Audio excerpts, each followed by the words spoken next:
క్షణ క్షణం పోరాటం కణక్కణం ప్రజాపక్షం జనసైనిక్ న్యూస్ కి స్వాగతం. ముందుగా హెడ్లైన్స్.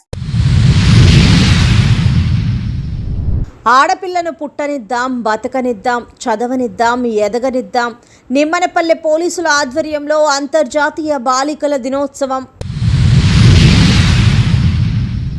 మదనపల్లెలో పోటాపోటీగా మంత్రి పెద్దిరెడ్డి రామచంద్రారెడ్డి జన్మదిన వేడుకలు. ఆత్మీయులు, స్నేహితులు, బంధువుల మధ్య బడుగు నేత జబ్బల జన్మదినం.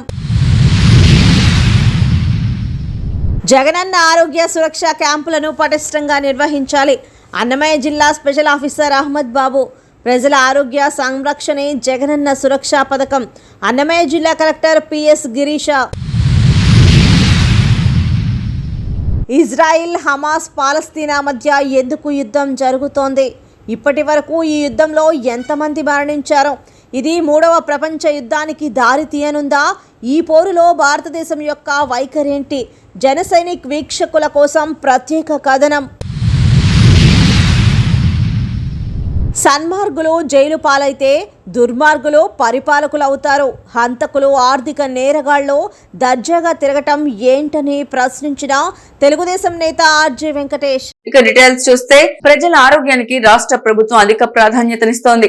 జగనన్న ఆరోగ్య సురక్ష క్యాంపులను పటిష్టంగా నిర్వహించాలని రాష్ట్ర dairy development cooperative federation limited managing director, register of cooperative societies మరియు అన్నమయ్య జిల్లా స్పెషల్ ఆఫీసర్ అహ్మద్ బాబు అధికారులను ఆదేశించారు.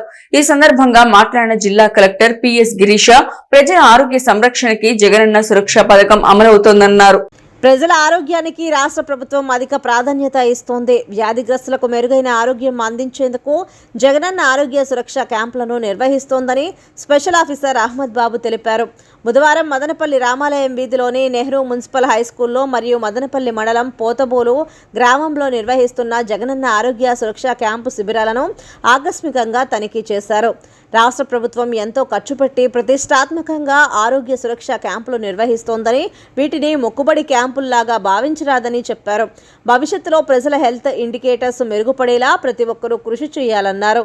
జిల్లా కలెక్టర్ గిరీష మాట్లాడుతూ, ప్రతి ఇంటిని జల్లెడ పట్టి ఆరోగ్య వివరాలను సేకరించడం జరిగిందని, జగనన్న ఆరోగ్య సురక్ష క్యాంపు శిబిరంలో వారికి అవసరమైన పరీక్షలు చేయడంతో పాటు వారికి మందులు, కళ్లద్దాలు ఇచ్చే బృహత్తర కార్యక్రమం నిర్వహించడం జరుగుతోందని ఆయన పేర్కొన్నారు. ప్రజలందరూ ఆరోగ్య సురక్ష క్యాంపు శిబిరాలను సద్వినియోగం చేసుకోవాలని కోరారు. చంద్రబాబు అక్రమ అరెస్టును నిరసిస్తూ గత నెల రోజులుగా అన్నమయ్య కూడల్లో వినూత్నమైన రీతిలో నిరసన ప్రదర్శనలు చేసిన తెలుగుదేశం పార్టీ నాయకులు బుధవారం నుండి తలుపు తట్టే కార్యక్రమం చేపట్టారు. నియోజకవర్గ ఇన్ఛార్జ్ మాజీ ఎమ్మెల్యే దొమ్మలపాటి రమేష్ నేతృత్వంలో మదనపల్లి పట్టణం 1వ వార్డు మరియు 4వ వార్డుల్లో ఇంటింటికి వెళ్లి చంద్రబాబు అక్రమ అరెస్టు ప్రభుత్వ వైఖరిని వివరించారు. విజనరీ లీడర్ చంద్రబాబు మీద జరుగుతున్న కుట్రలను ఏకరువు పెట్టారు. ఊరువాడ చైతన్యపరిచి ప్రజాకోర్టులో వైకాపాను దోషిగా నిలబెట్టి తిరుతామని దేశం నాయకులు కుండబద్దలు కొట్టారు.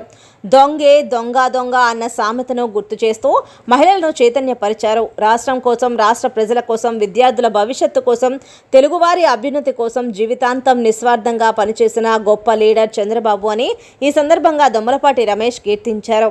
అంతేకాక చంద్రబాబు నాయుడు విజనరీ గొప్పతనం తెలియజేస్తూ ప్రజాభిప్రాయ సేకరణ నిర్వహించడం జరిగింది.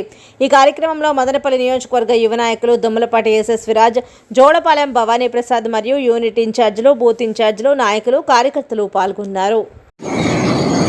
నేను అనే కార్యక్రమము ఇంటింటికి ఈరోజు 1వ వార్డు, సిరికల్చర్ కాలనీ అన్నీ కూడా తిరిగి ప్రతి ఒక్కరికి చంద్రబాబు నాయుడు గారికి జరిగినటువంటి అన్యాయాన్ని ప్రజల్లోకి తీసుకుని ఈరోజు మేము చెప్పడం, వాళ్ళు కూడా పెద్ద ఎత్తున చంద్రబాబు నాయుడు ముద్దలు పలకడం. గత వారం రోజులుగా న్యూస్ పేపర్లు, టీవీలు, సోషల్ మీడియాలో తీవ్ర చర్చనీయాంశమైన ఇజ్రాయెల్, హమాస్ మధ్య జరుగుతున్న యుద్ధాన్ని పతాక స్థాయిలో చూపెడుతున్నాయి. దీంతో చాలా మందికి ఏంటి యుద్ధం, ఎందుకు ఇజ్రాయెల్, హమాస్లు కొట్టుకుంటున్నాయి, ఈ యుద్ధంలో అమెరికా ఇజ్రాయెల్ కి ఎందుకు సపోర్ట్ చేస్తోంది, ఇది 3వ ప్రపంచ యుద్ధానికి దారితీస్తుందా, ఈ యుద్ధం పట్ల భారతదేశం యొక్క వైఖరి ఏంటి అన్న సందేహం చాలా మంది మదిలో మెదులుతోంది.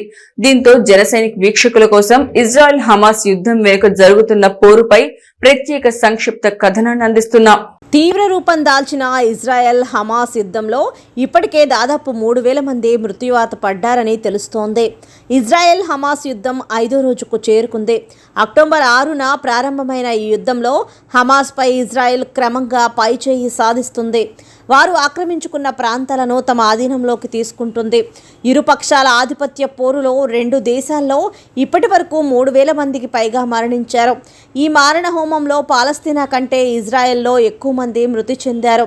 కాగా హమాస్ జరిపిన దాడికి ప్రతీకారంగా గాజాలో పలు భవనాలను ఇజ్రాయెల్ కూల్చివేసింది. వాటిని తమ నియంత్రణలోకి తీసుకుంది. యుద్ధం తీవ్ర రూపం దాల్చడంతో ఇజ్రాయెల్ బలగాలు భూదాడికి సమాయత్తమవుతున్నాయి. గాజా సరిహద్దుల్లో ఉన్న తమ ప్రాంతాలను తిరిగి నియంత్రణలోకి తీసుకున్నామని ఇజ్రాయెల్ సైన్యం ప్రకటించింది. అత్యాధునిక ఆయుధాలతో కూడిన అమెరికా విమానం బుధవారం ఉదయం ఇజ్రాయెల్కు చేరింది. ఇక హమాస్ దాడులను అమెరికా అధ్యక్షుడు జో బైడెన్ దుర్మార్గపు చర్యగా అభివర్ణించారు. ఇజ్రాయెల్ అనేది ప్రపంచంలోనే ఒకే ఒక యూదులు నివసిస్తున్న దేశం. పక్కనే ఉన్న పాలస్తీనాలోని ఒక స్వతంత్ర మిలిటెంట్ సంస్థ హమాస్. పాలస్తీనాకు ఇజ్రాయెల్కు దాదాపుగా దశాబ్దాలుగా ఇండియా పాకిస్తాన్ల తరహాలో శత్రుత్వం ఉంది. ఇజ్రాయెల్ చుట్టూ ఉన్న జోర్డాన్, సిరియా, ఈజిప్ట్, ఇరాన్ వంటివి అన్నీ ఇస్లాం మతం కలిగిన దేశాలు. గాజా స్ట్రిప్ అంటే ఏంటి?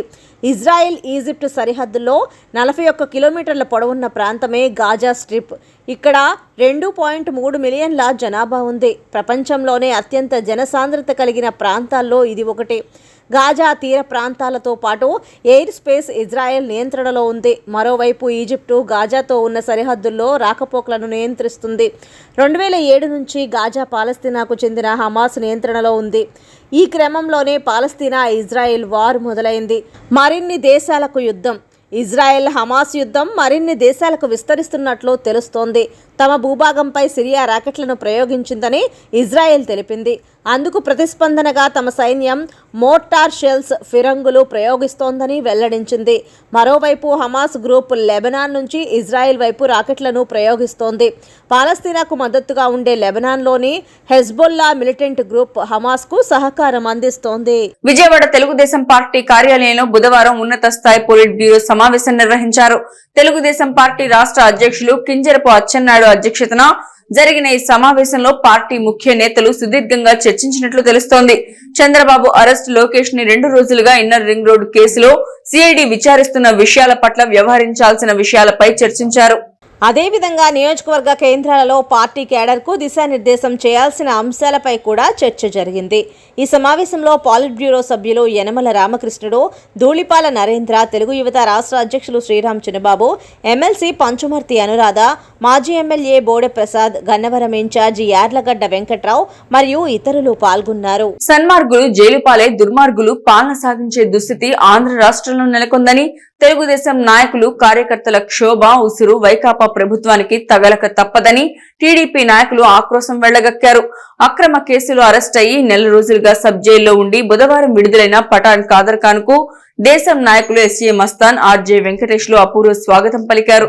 దుర్మార్గులు పాలకులు అయితే సన్మార్గులు జైలుకు వెళ్లాల్సిన దుస్థితి వస్తుందని ఫ్రెంచ్ తత్వవేత్త ఫిడెల్ కాస్ట్రో చెప్పిన విధంగా నేడు ఆంధ్రప్రదేశ్ రాష్ట్రంలో నేరస్తులు పాలన సాగిస్తూ సన్మార్గులైన టీడీపీ వారిని జైలు పాలు చేస్తున్నారని టీడీపీ రాజంపేట పార్లమెంటు అధికార ప్రతినిధి ఆర్జే వెంకటేష్, మైనార్టీ రాష్ట్ర నేత ఎస్ఏ మస్తాన్లు ధ్వజమెత్తారు. బుధవారం మదనపల్లి సబ్ జైలు వద్ద టీడీపీ ముస్లిం మైనార్టీ నాయకులు, పోతబోలు పంచాయతీ మాజీ సర్పంచ్ పఠాన్ ఖాదర్ ఖాన్ 35 రోజుల పాటు సబ్ జైల్లో ఉండి విడుదలైన సందర్భంగా టీడీపీ, జనసేన పార్టీల నాయకులు ఘన స్వాగతం పలికారు. నేరాలు చేసిన వైసీపీ వారు దర్జాగా బయట తిరుగుతూ చట్టాలను అపహాస్యం చేస్తున్నారనడానికి ఎమ్మెల్యే అనంతబాబు, కడప ఎంపీలను ఉదాహరించారు. ఎటువంటి నేరం చేయకపోయినా సన్మార్గులు జైలుపాలు అయ్యారని, అవినీతి, ఆర్థిక నేరాలు చేసిన వారు పాలన చేస్తున్నారని మండిపడ్డారు. మీ ఆటలు ఎక్కువ రోజులు సాగవని హెచ్చరించారు. ప్రజలంతా జరుగుతున్న పరిణామాలను గ్రహించాలని కోరారు. రాబోయే రోజుల్లో తెలుగుదేశం పార్టీ అధికారంలోకి రావడం ఖాయమని ధీమా వ్యక్తం చేశారు. రాజకీయ పేరుతో యుద్ధభేరీ కార్యక్రమానికి ఉమ్మడి చిత్తూరు జిల్లాకు వచ్చిన సందర్భంగా అంగళ్ళులో జరిగిన అన్యాయమైన కార్యక్రమానికి బలైన వ్యక్తుల్లో నేను కూడా ఒకటి. ఎందుకంటే ఆ రోజు మేమేదో మా పని చేసుకుంటా, మా నాయకుడు వస్తే అందరూ కార్యకర్తలు పాదయాత్ర మాదిరి లేకుండా మామూలుగా మనం కార్యక్రమం చేసుకుంటూ వస్తే అడ్డగిచ్చి దౌర్జన్యం చేసి దాడి చేసింది వాళ్ళు. అన్యాయంగా కేసులు ఇరికించి దాదాపు 60 రోజుల నుంచి 50 రోజులకు ఏమాత్రం సంబంధం వ్యక్తులు కేసుల్లో పెడితే భయపడే తెలుగుదేశం పార్టీ కార్యకర్తలు ఈ రాష్ట్రంలో ఎవరు ఉండరు. ఎందుకంటే మీకు ఈరోజు ఆంధ్రప్రదేశ్ అంటే అంగళ్ళు పుంగనూరు మాదిరి కనబడుతుంది. ఫెడరల్ కాస్ట్రో అనే ఫ్రెంచ్ తత్వవేత్త ఏం చెప్పాడంటే, సన్మార్గులు రాజ్యం వెళితే దుర్మార్గులు జైల్లో సన్మార్గులు జైల్లో ఉండాల్సి వస్తుంది. ఇప్పుడు మా సన్మార్గులంతా జైల్లో ఉన్నారు. ఈ రోజు జైల్లో పెట్టినటువంటి వాళ్ళు తెలుగుదేశం కార్యకర్తలు ఏ నేరము చేయలేదు. నేరం చేసినటువంటి వాళ్ళు జగన్మోహన్ రెడ్డి దాదాపు 32 కేసుల్లో ఉన్నాడు. 43,000 కోట్లు దోపిడీ చేసినాడని 16 నెలలు జైల్లో ఉన్నటువంటి వ్యక్తి ఈ రోజు రాజ్యం వెళుతూ, మా ముఖ్యమంత్రి యువతకు ఉపాధి కల్పించినటువంటి ముఖ్యమంత్రి 14 సంవత్సరాల్లో ఏనాడు ఒక్క అవినీతి ఆరోపణ లేనటువంటి ముఖ్యమంత్రిని ఈ రోజు జైల్లో పెట్టాడు. అదేవిధంగా తెలుగుదేశం పార్టీకి నిస్వార్థ సేవకుడైనటువంటి పఠాన్ ఖాదర్ ఖాన్ 35 రోజుల పాటు రిమాండ్లో ఉండి ఈరోజు బెయిల్ మీద బయటకు వస్తుండని చూస్తూ ఉంటే సంతోషంగా ఉంది. ఎందుకంటే అంగళ్ళు ఘటన ప్రతి ఒక్కరికి తెలిసిన విషయమే. ఆంధ్రప్రదేశ్ రాష్ట్రానికి కాదా భారతదేశానికి అంతా తెలిసిన విషయమే. సంఘటన ఏ విధంగా జరిగింది, సంఘటన ఎవరు రెచ్చగొట్టారు, అక్రమ కేసులు ఎవరైతే పెట్టించారు, ఏ విధంగా తెలుగుదేశం పార్టీ కార్యకర్తలు దాదాపు మా మిత్రుడు మైనార్టీ నాయకుడు పఠాన్ ఖాదర్ ఖాన్ 30 రోజులు రిమాండ్లో ఉండి ఈ రోజు పులిలా విడుదలవుతున్నాడు. మాకు చాలా సంతోషంగా ఉంది. రాబోయే 2024లో మొత్తం యువత అంతా తెలుగుదేశం పార్టీ. మదనపల్లిలో మంత్రి పెద్దిరెడ్డి రామచంద్రారెడ్డి జన్మదిన వేడుకలు పోటాపోటీగా నిర్వహించారు. ఎమ్మెల్యే నవాజ్ బాషా, మున్సిపల్ చైర్మన్ మనోజారెడ్డి, వక్ఫ్ board chairman SA Karimulla, municipal vice chairman జింక వెంకటాచలపతి, బీసీ నేత జబ్బల Srinivasulu, market committee chairman Sharada Srinivas రెడ్డిలు వేర్వేరు చోట్ల పెద్దిరెడ్డి జన్మదినాన్ని పురస్కరించుకుని వేడుకలు నిర్వహించారు. ఎమ్మెల్యే నవాజ్ బాషా తన స్వగృహంలో భారీ కేకు ఏర్పాటు చేసి మంత్రికి ఘనంగా జన్మదినం నిర్వహించారు.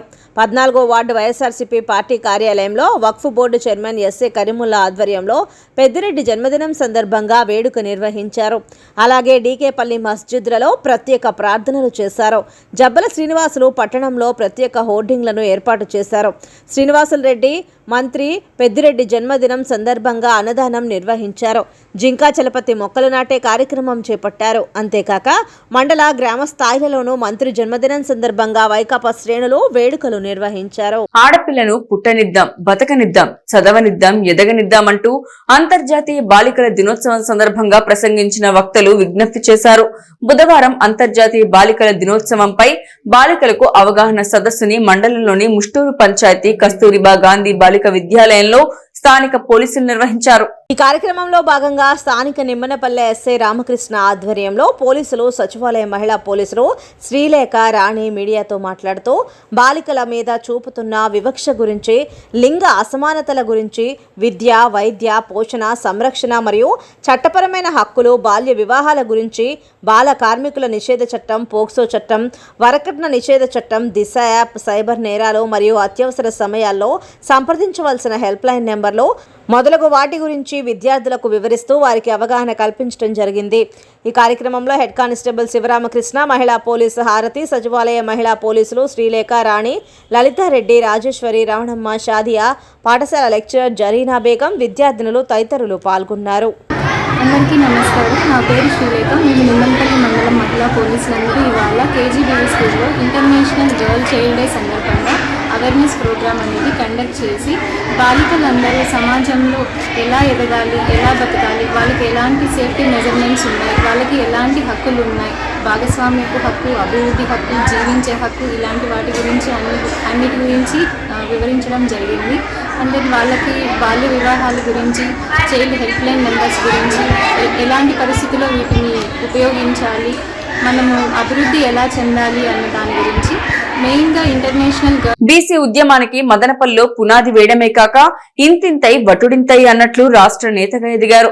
బీసీ సంక్షేమ సంఘాన్ని ఒకవైపు, తన సొంత జాతిని మరోవైపు తన భుజస్కంధాలపై సమర్థవంతంగా మోస్తూ బహుజన వాణి ఢిల్లీ వరకు వినిపిస్తూ అందరి వాడిగా ప్రశంసలందుకుంటున్నారు. ఆయనే బడుగు బలహీన బిడ్డ జబ్బల శ్రీనివాసులు. బుధవారం ఆయన జన్మదిన వేడుకలను మిత్రులు, బంధువులు, సహచరులు, శ్రేయోభిలాషుల మధ్య ఆడంబరంగా జరుపుకున్నారు. నిత్యం బడుగు బిడ్డల అభ్యున్నతి కోసం ఎన్నో సేవా కార్యక్రమాలు నిర్వహిస్తూ బీసీ కులాల ఐక్యత కోసం అలుపెరగని పోరాటాలు చేస్తున్న పారిశ్రామికవేత్త జబ్బల శ్రీనివాసులు జన్మదినం పురస్కరించుకొని బుధవారం కురువంకలోని తన నివాసంలో పెద్ద ఎత్తున సంబరాలు నిర్వహించారు.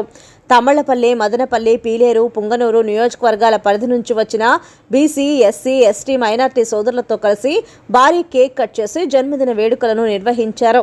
అనంతరం మిత్రులకి, కార్యకర్తలకు, అభిమానులకు విందు భోజనం ఏర్పాటు చేశారు. ఈ కార్యక్రమంలో మాజీ MLC Naresh Kumar Reddy, MDC chairman Shamim, market committee chairman Tati Srinivasulu Reddy, ZPTC Uday Kumar, సర్పంచ్లు శరత్ రెడ్డి, చిప్పిలి చలపతి, బసినికొండ లక్ష్మీదేవి, తమ్మళ్లపల్లి శ్రీనివాసులు, కౌన్సిలర్లు నాగార్జున బాబు, రామకృష్ణారెడ్డి, ప్రసాద్ బాబు, శివారెడ్డి, ఎస్వి రమణ, పెద్ద సంఖ్యలో జబ్బల అభిమానులు పాల్గొన్నారు. ప్రఖ్యాతిగాంచిన బీటీ కళాశాలలో యాజమాన్యం నిర్లక్ష్యంతో ఖ్యాతి మసగబారుతోంది. విద్యుత్ బిల్లులు చెల్లించకపోవడంతో విశ్వకవి రవీంద్రనాథ్ ఠాగూర్ బస చేసిన కాటేజీ చిమ్మ చీకట్లో కొట్టుమిట్టాడుతోంది.